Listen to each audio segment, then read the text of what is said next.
पहले हम लोग डिस्कस करते हैं क्वेश्चन नंबर 1। ठीक है, क्वेश्चन नंबर 1 क्या है? A thermodynamic system undergoes cyclic process A B C D A as shown in this figure. ठीक है, ये फिगर में गिवन है। The work done by the system in the cycle is. ठीक है, वर्क डन हमको फाइंड आउट करना है। तो वर्क डन फाइंड आउट करने के लिए हम लोग प्रीवियसली क्या जानते हैं? प्रीवियसली जो है हमारा जो लेक्चर उस पर है क्या है? वर्क डन बराबर जब भी होगा तो इन द पीवी डायग्राम में, ये पीवी डायग्राम में एरिया बिलो द कर्व है ना, वो हम लोग को क्या देगा? पीवी डायग्राम में वर्क देगा। ठीक है, अब हम लोग बात करते हैं इसमें कंसेप्ट क्या है।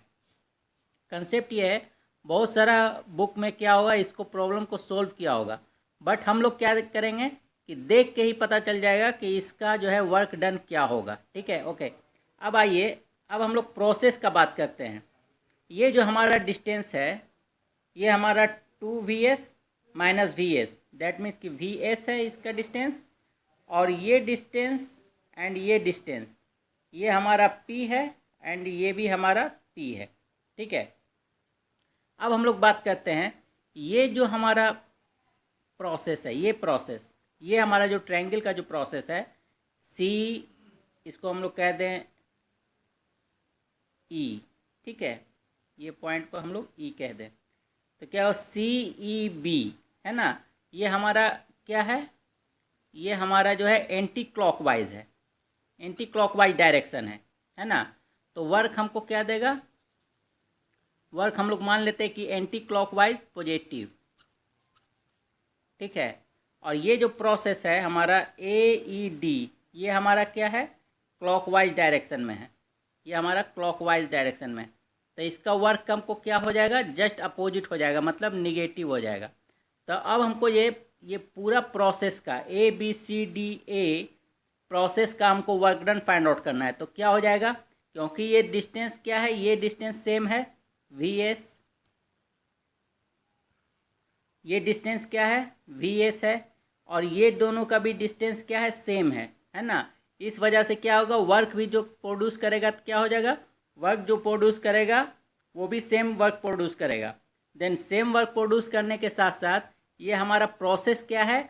ये अपोजिट डायरेक्शन में, एक दूसरे के अपोजिट डायरेक्शन में प्रोसेस है। इसलिए क्या होगा? टोटल वर्क अगर हम लोग फाइंड आउट करेंगे तो क्या हो जाएगा? ऐड कर देंगे ये प्रोसेस का, दैट मीन्स W अब माइनस हो जाएगा, प्लस करके माइनस अगर हम लोग कर दें तो ये हमारा क्या हो जाएगा? 0। दैट मीन्स कि ये अपोजिट डायरेक्शन में इसका फ्लो है ना, इस प्रोसेस का। इसलिए क्या हो जाएगा? वर्क डन हमारा क्या हो जाएगा? 0 हो जाएगा। ये कंसेप्ट है हमारा। दैट मीन्स कि ऑप्शन हमारा 4 जो है वो करेक्ट है। ठीक है, अब हम लोग सेकेंड क्वेश्चन पर चलें, क्वेश्चन नंबर 2।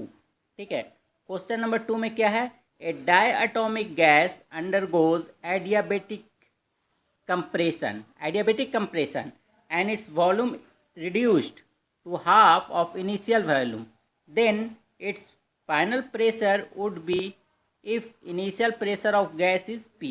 ठीक है, अब हम लोग बात करते हैं इसको कैसे हम लोग सोल्व करें। इसका सोल्व करने के लिए क्या है कि हमारा पहला जो है प्रोसेस डायटोमिक गैस है। ये क्या है? डायटोमिक गैस है। जब हमारे पास डायटोमिक गैस है तो डायटोमिक गैस के लिए क्या होता है? गामा का वैल्यू, डायटोमिक गैस के लिए गामा का वैल्यू क्या हो जाएगा? जो एडियाबेटिक इंडेक्स है 7/5। ठीक है, ये हम लोग जानते हैं। अब हम लोग को बोल रहा है कि पहला जो है अंडरगोज है एडियाबेटिक प्रोसेस है। अगर हम लोग इसका पीवी डायग्राम खींचे, ये हमारा पीवी डायग्राम है, एडियाबेटिक कंप्रेशन प्रोसेस है। दैट मीन्स वॉल्यूम क्या होगा? डिक्रीज करेगा। ये हमारा प्रोसेस है 1 से 2, ये वॉल्यूम डिक्रीज का प्रोसेस है। इनका इनिशियल जो वॉल्यूम है V है और इनिशियल प्रेशर P है। देन फाइनल जो है फाइनल वॉल्यूम हाफ हो जा रहा है। ठीक है, इनिशियल वॉल्यूम का हाफ हो जा रहा है फाइनल वॉल्यूम। और प्रेशर हमारा क्या है? प्रेशर हम लोग मान लेते हैं कि ये हमारा जो प्रेशर, ये हमारा P2 है। यही हमको फाइंड आउट करना है, P2 जो है हमको फाइंड आउट करना है। ठीक है, फाइनल प्रेशर। तो फाइनल प्रेशर जो फाइंड आउट करना है हमको, तो हम लोग अब क्या रिलेशन देखेंगे इसका, क्योंकि एडियाबेटिक प्रोसेस है तो क्या हो जाएगा, P1 V1 पे power gamma equals to P2 V2 पे power gamma, then P2 equals to हम लोग क्या लिख सकते हैं, P1 into V1 upon V2 पे पावर क्या हो जाएगा, गामा। देन अब वैल्यू हम लोग पुट करते हैं, P1 इंटू, या इनिशियल प्रेशर है तो सिर्फ P भी हम लोग लिख सकते हैं, हम लोग वैल्यू पुट करते हैं इसमें। ये हमारा क्या हो जाएगा, P1 की जगह पे क्या हो जाएगा, P इनिशियल प्रेशर हमारा P है, ठीक है। P इंटू V1 हमारा V है, V2 क्या है हमारा, हाफ हो जा रहा है इनिशियल वॉल्यूम का, तो क्या हो जाएगा V/2, ये पावर क्या हो जाएगा, गामा। ये V से ये V cancel out, then P2 equals to P into 2 पे पावर क्या हो जाएगा, gamma. Then P2 equals to P into 2 पे पावर गामा का वैल्यू हम लोग 1.4 भी लिख सकते हैं, और अगर 1.4 हमारा ऑप्शन में नहीं है तो हम लोग गामा में डायटोमिक गैस के लिए 7/5 का ऑप्शन हो सकता है। अब हम लोग देखते हैं कि यहाँ पे क्या हो रहा है। ऑप्शन में हमारा जो है ऑप्शन नंबर 1 है ना, 2 पे पावर 1.4 इंटू P, ठीक है, ये हमारा ऑप्शन होगा। अब जो है सेकंड जो है, नेक्स्ट जो है हम लोग क्वेश्चन करेंगे। नेक्स्ट क्वेश्चन क्या है, क्वेश्चन नंबर 3। क्वेश्चन नंबर 3 क्या है, a Carnot engine have an efficiency of 1/10 as heat engine, okay, is used as a refrigerator. If the work done on the system is 10 joule, the amount of energy absorbed from the reservoir at lower temperature is, ठीक है, ये हमारा question है। Question को समझिए पहले बढ़िया से। हमको कार्नोट इंजन का इफिशियंसी दे दिया है, गिवन है 1/10, ठीक है। अब हम लोग ये टोटल क्वेश्चन क्या कह रहा है कि एक हमारा कार्नोट हीट इंजन है, ये हमारा हीट इंजन बोल दें, T1 से T2 ये वर्क प्रोड्यूस कर रहा है, ठीक है। ये हमारा Q1, ये हमारा Q2, ठीक है, और सेम टेम्परेचर लिमिट है इसका, है ना। जो टेम्परेचर लिमिट हीट इंजन का है वही टेम्परेचर लिमिट क्या है, रेफ्रिजरेटर का भी है। ये हमारा रेफ्रिजरेटर है, रेफ्रिजरेटर ये T2 है, इसको हम लोग कंसीडर कर लें कि ये हमारा रूम है, और T1 जो है हमारा एटमॉस्फेयर है, ठीक है। तब क्या होगा, ये हीट का फ्लो होगा फ्रॉम लोअर टेम्परेचर से हायर टेम्परेचर की ओर, दैट इज ये हमारा Q2 हो गया, this one is Q1, okay. अब क्या हो रहा है कि जितना वर्क ये प्रोड्यूस कर रहा है उतना वर्क ये कंज्यूम कर रहा है रेफ्रिजरेटर, ये हमारा क्वेश्चन है। तो फाइंड आउट करने बोल रहा है कि Q2 को फाइंड आउट कीजिए, है ना, Q2 का वैल्यू फाइंड आउट कीजिए, ठीक है। अब आइए हम लोग क्या जानते हैं, according to heat engine efficiency of heat engine is equals to क्या होता है, नेटवर्क आउटपुट बटा इनपुट। आउटपुट हमारा हीट इंजन में क्या हो रहा है, W हो रहा है, डिवाइडेड बाई इनपुट क्या हो रहा है हमारा Q1। Then according to first law of thermodynamics, input equals to क्या हो जाएगा, output, that means Q1 equals to क्या हो जाएगा, W plus Q2। Then W equals to क्या हो जाएगा, Q1 माइनस Q2। W का वैल्यू इसमें पुट करेंगे क्या हो जाएगा, Q1 minus Q2 divided by Q1। Then efficiency का टेम्परेचर के फॉर्म में क्या हमारा इक्वेशन बन जाएगा, T1, क्योंकि Q बराबर mCV/dt होता है ना, तो T1 minus T2 divided by T1, ठीक है। ये किसके बराबर हो जा रहा, इफिशियंसी के बराबर। देन इसको हम लोग और सिंप्लीफाई करें तो 1 माइनस T2 अपॉन T1 भी लिख सकते हैं। और हमको गिवन क्या है, गिवन है हमारा efficiency of heat engine equal to 1/10 equal to 1 minus T2 upon T1। Then T2 upon T1 is equals to, क्या हम लोग का फाइंड आउट होके आया, T2 upon T1 is equals to 1 minus 1/10, that means 9 divided by 10। ठीक है, इसको हम लोग और सीधा कर ले तो क्या हो जाएगा, T1 upon T2 is equals to 10/9। ये इक्वेशन को याद रखिएगा। ठीक है, अब हम लोग जो है आते हैं, ये हमारा हीट इंजन से फाइंड आउट हुआ। अब हम लोग बात करेंगे रेफ्रिजरेटर का। तो रेफ्रिजरेटर में क्या होता है, COP हम लोग निकालते हैं, कोफिशिएंट ऑफ परफॉर्मेंस। ठीक है, coefficient of performance of refrigerator. तो COP of refrigerator is equals to क्या होता है, डिज़ायर इफेक्ट बटा नेटवर्क इनपुट। तो डिज़ायर इफेक्ट क्या है हमारा, कि रूम से हमारा टेम्परेचर को, रूम से हमारा हीट को क्या निकाल के क्या एटमॉस्फेयर में फेंके।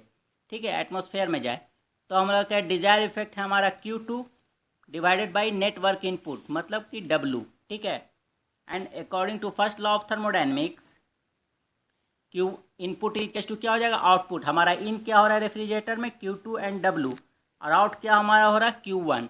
That means from the first law of thermodynamics Q2 plus W is equals to क्या हो जाएगा, Q1। ठीक है, देन W इक्वल्स टू क्या हो जाएगा, Q1 minus Q2। Put the value in this equation. ठीक है, इस इक्वेशन में W का वैल्यू पुट करें तो क्या हो जाएगा, COP of refrigerator is equals to Q2 divided by Q1 minus Q2। Then अब इसको टेम्परेचर के फॉर्म में अगर हम लोग कन्वर्ट कर लें तो क्या हो जाएगा, T2 divided by T1 minus T2। ये हो गया COP ऑफ रेफ्रिजरेटर। देन अब इसको हम लोग और क्या लिख सकते हैं, 1 डिवाइडेड बाई T2 को हम लोग नीचे कर लें तो T1 divided by T2 minus 1 हो जाएगा। ठीक है, देन अब क्या करेंगे, ये वैल्यू हमारा T1 अपॉन T2 का वैल्यू हम इसमें पुट करेंगे, तो COP of refrigerator is equals to 1 divided by, इसका वैल्यू कितना होगा, 10/9 माइनस 1। ठीक है, इसको और सिंप्लीफाई करें तो क्या हो जाएगा, 9 ऊपर चला जाएगा, तो 9 divided by 10 minus 9, that means 1। ठीक है, तो COP ऑफ रेफ्रिजरेटर क्या हो गया, रेफ्रिजरेटर हो गया क्या, 9। ठीक है, अब हमको फाइंड आउट करने बोल रहा है, देखिए इक्वेशन में फाइंड आउट क्या बोल रहा है कि a Carnot engine have efficiency 1/10 as a heat engine. It is used to refrigerator if the work done on the system is 10 kilojoule. ठीक है, वर्क डन आपको दिया हुआ है, W दिया हुआ है आपको, W दिया हुआ 10 जूल। ठीक है, 10 जूल गिवन है। The amount of energy absorb from the reservoir, ये हमको फाइंड आउट करना है, कहाँ से, अमाउंट ऑफ एनर्जी जो रिजर्वायर एब्जॉर्ब कर रहा है फ्रॉम द लोअर टेम्परेचर से, that means Q2 find out करना है।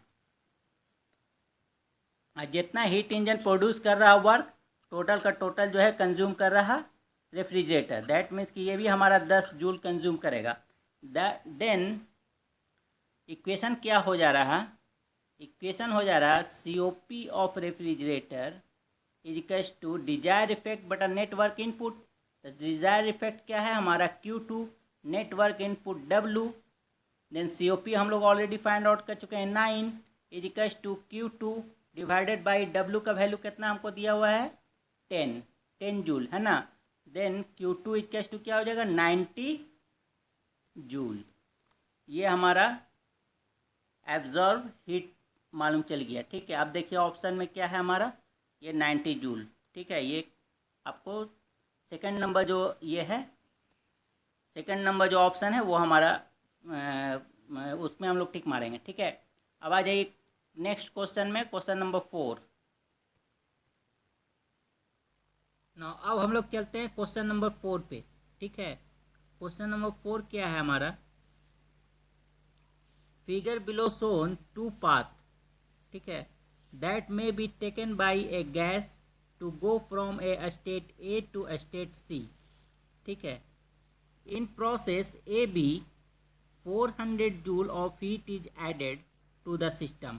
AB में, ये हमारा AB प्रोसेस है, इसमें 400 joule of heat is added to the system and in process B C में भी जो है हमारा क्या हो रहा है, हीट ऐड हो रहा है, ठीक है। 100 joule of heat is added to the system, the heat absorb by the system in the process AC will be, ये सिस्टम हीट कितना एब्जॉर्ब कर रहा है ये हम लोग को फाइंड आउट करना है AC का, ठीक है। तो हम लोग क्या जानते हैं कि इन साइक्लिक प्रोसेस, ये हमारा क्या है, साइक्लिक प्रोसेस है। तो साइक्लिक प्रोसेस में क्या होता है, साइक्लिक प्रोसेस में डेल यू मतलब internal energy of cyclic process is equals to क्या होता है, ज़ीरो होता है। साइक्लिक प्रोसेस में इंटरनल एनर्जी क्या होता है, ज़ीरो होता है। देन क्यू साइक्लिक माने heat cyclic is equals to क्या हो जाएगा, work cyclic process. Then Q cyclic में क्या हो जाएगा, QAB माने heat transfer during the cycle ABC में, तो क्यू साइक्लिक उसी को बोलेंगे तो क्या हो जाएगा, QAB plus QBC plus QCA equals to क्या हो जाएगा, इजिकल टू हो जाएगा एरिया ऑफ ट्रायंगल। यही हमारा प्रोजेक्टेड एरिया, क्योंकि PV डायग्राम है, प्रोजेक्टेड एरिया ही हमको क्या मिलेगा, वर्क मिलेगा, ठीक है। तो क्या हो जाएगा 1/2 into base BC into height AB, area हो जाएगा, है ना, एरिया ऑफ ट्रायंगल ABC हो जाएगा ये वर्क, ठीक है, वर्क साइकिल का। देन अब वैल्यू पुट करें,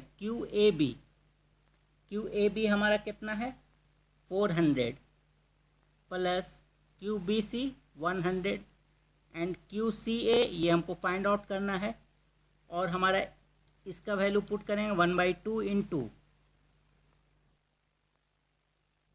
BC का कितना वैल्यू हो जाएगा 2 इंटू 10⁻³ इंटू AB का वैल्यू क्या हो जाएगा 4 इंटू 10⁻⁴, है ना। इसको कैलकुलेट करेंगे तो क्या हो जाएगा हमारा 40 आ जाएगा। Then QCA heat transfer during the process CA equals to क्या हो जाएगा 500 माइनस 40 दैट मीन्स 460, ठीक है। ये हमारा ऑप्शन नंबर 2 हमारा यहाँ पे सही है, ठीक है। अब आइए नेक्स्ट क्वेश्चन में, क्वेश्चन नंबर 5, ये हमारा क्वेश्चन नंबर 5 है। क्वेश्चन नंबर 5 क्या है, the two end of a metal rod are maintain at a temperature 100 degree C and 110 degree C, ठीक है। The rate of heat flow in the rod is found to be 4.0 joule per second if the ends are maintained at temperature 200 degree C and 210 degree C, the rate of heat flow will be, है ना। तो ये क्या होता है, heat flow rate हमको find out करना है। दैट मीन्स हम लोग क्या जानते हैं equation, dQ upon dt is equals to KA dt upon dx, जहाँ पे K हमारा थर्मल कंडक्टिविटी है जो कि हमारा कांस्टेंट है, ये हमारा क्रॉस सेक्शन एरिया है ये भी कांस्टेंट है, और ये हमारा dx जो थिकनेस है ये भी कांस्टेंट है। दैट मीन्स कि dq अपॉन dt माने heat transfer rate is directly proportional to dt के टेम्परेचर डिफरेंस के। दैट मीन्स इसको हम लोग और लिख सकते हैं dq upon dt is directly proportional to T1 minus T2, है ना, जहाँ पे क्या है T1 is greater than T2 है, ठीक है। तो क्या होगा, hence the temperature is both case is same, दोनों सेम में क्या हुआ, टेम्परेचर डिफरेंस कितना का है 10 का है। So rate of heat flow will also be same, है ना, रेट ऑफ हीट फ्लो क्या होगा वो भी सेम होगा, टेम्परेचर डिफरेंस सेम है तो रेट ऑफ हीट फ्लो भी सेम होगा, ठीक है। माने 10 है टेम्परेचर डिफरेंस, तो हीट फ्लो जो है हमारा 4 है, तो 4 भी जो है वो सेकेंड ऑप्शन के लिए भी होगा। दैट मीन्स कि dt upon D tau is equals to क्या हो जाएगा 4 जूल पर सेकेंड, ठीक है, क्योंकि टेम्परेचर हमारा क्या है सेम है दोनों केस में, तो ये हमारा ऑप्शन 3 जो है सही होगा। देन अब हम लोग जो है क्वेश्चन नंबर 6 पे चलते हैं। क्वेश्चन नंबर 6 क्या है, the coefficient of performance of A refrigerator is 5 if the temperature inside the freezer is minus 20 degree C, the temperature of the surrounding to which it reject heat is, ठीक है, जो heat reject हो रहा उसका temperature हमको find out करना है। ये हमारा रेफ्रिजरेटर का कंस्ट्रक्शन है। ठीक है, ये हमारा रेफ्रिजरेटर है, ये हमारा रेफ्रिजरेटर है। रेफ्रिजरेटर ये हमारा T1 है, ये हमारा T2 है, ये हमारा रूम है ना, जो हमारा रेफ्रिजरेटर है। तो ये वर्क हमको रेफ्रिजरेटर में जाएगा, जो कि हीट ट्रांसफ़र होगा लोअर टेम्परेचर से हायर टेम्परेचर की ओर, दैट इज़ Q2, ये हमारा Q1। And COP of refrigerator equals to क्या होता है, डिज़ायर इफेक्ट बटा net work input. Desire effect क्या है, हमको Q2 जो है रूम से जो है हीट निकाल के बाहर एटमॉस्फेयर में फेंकना है, that means Q2 divided by W। And COP हमको गिवन है, COP कितना गिवन है हमको, 5 equals to Q2 upon W। अब हम लोग क्या जानते हैं, according to first law of thermodynamics, input equals to क्या हो जाएगा, आउटपुट। इन हमारा रेफ्रिजरेटर में क्या हो रहा है, Q2 and W, that means Q2 plus W is equals to क्या हो जाएगा, आउटपुट हमारा क्या है, Q1। Then W equals to क्या हो जाएगा, Q1 माइनस Q2। ठीक है, अब W का वैल्यू इसमें पुट कर दें तो 5 is equals to Q2 divided by Q1 minus Q2। ठीक है, अगर इसी को अब हम लोग टेम्परेचर के सेंस में लें तो 5 इक्वल्स टू क्या हो जाएगा हमारा, Q बराबर क्या हो जाएगा, mCV/dT। तो टेम्परेचर के फॉर्म में लिखेंगे तो क्या हो जाएगा, T2 divided by T1 minus T2। और क्या हमको डाटा गिवन है कि फ्रीजर का inside temperature, if the temperature of inside freezer is -20°C। ठीक है, देन सराउंडिंग का टेम्परेचर फाइंड आउट करना है, मतलब T1 फाइंड आउट करना है। तो हमको T2 जो है -20°C इसका टेम्परेचर है, तो कैलविन में चेंज करेंगे तो 270 -20°C, दैट मीन्स हो जाएगा 253 कैलविन। ठीक है, देन अब वैल्यू हम लोग पुट कर दें, क्या हो जाएगा, 5 इक्वल्स टू T2 का वैल्यू हमारा क्या है, 253 डिवाइडेड बाई T1 माइनस 253। ठीक है, इसको अगर कैलकुलेट करेंगे हम लोग तो T1 का वैल्यू फाइंड आउट हो जाएगा 303.6 कैलविन, और इसको डिग्री C में अगर कन्वर्ट कर दे तो T1 इक्वल्स टू 31°C, है ना। अब ये दोनों ऑप्शन में जो ऑप्शन होगा उसको हम लोग क्लिक करेंगे तो T1 का वैल्यू है 31°C। ये ऑप्शन नंबर 2 हमारा जो है वो सही होगा। ओके, ठीक है स्टूडेंट, ओके।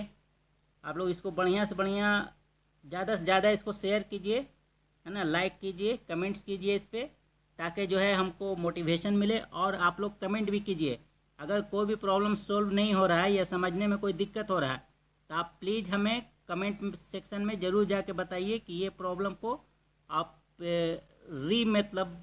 रीसोल्व कीजिए। ठीक है,